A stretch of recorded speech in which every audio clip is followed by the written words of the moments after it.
Hey, so did you miss me? Well, I'm going to do a quick recap for you, just in case you did. So let's start off. Ooh, we ate some big, salty, fried chicken. Yeah. And all these salts went into our blood.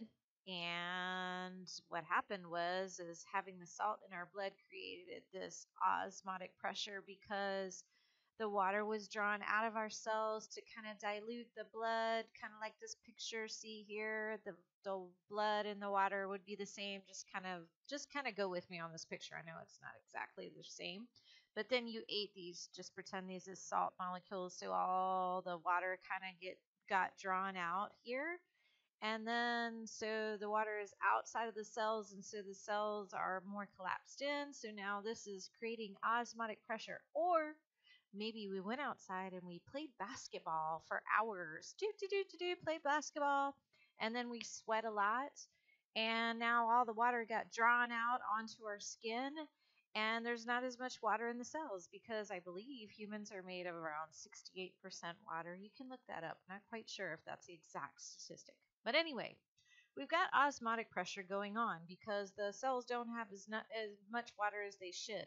So they send messages up here to the OVLT, organum vasculosum of the lamina terminalis, and the subfornical organ. So this area right here is like where the third ventricles are. See, we have two lateral ventricles, a third ventricle, and a fourth ventricle. So these areas are well suited to detect osmotic pressure. So now they say, oh, we've got some osmotic pressure. That means we don't have as much water as what we should. So let's send some messages out. So one, we'll send a message to this area over here in the hypothalamus, the lateral preoptic nucleus, and it says, oh, hello, go find some water. You need to go engage in drinking behavior, please. We need some more water.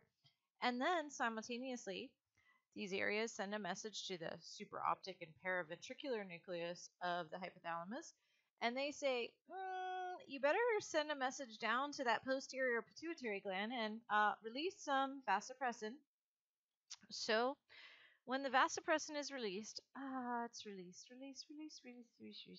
It goes down to the kidneys here, and it tells the kidneys, hey, we don't have enough water, so you better not release any, so I need you to conserve that water. And that is what happens with osmotic thirst. Is one part of your brain says go find some water, and then another part sends a hormonal chemical down to the kidneys and it says retain the water. So this vasopressin stuff, the hormone right here, not only does it tell the kidneys to conserve water, but it also is a vasopressor, so it constricts your blood vessels. Okay, so that is osmotic thirst. And now we have to learn about something else called hypovolemic thirst.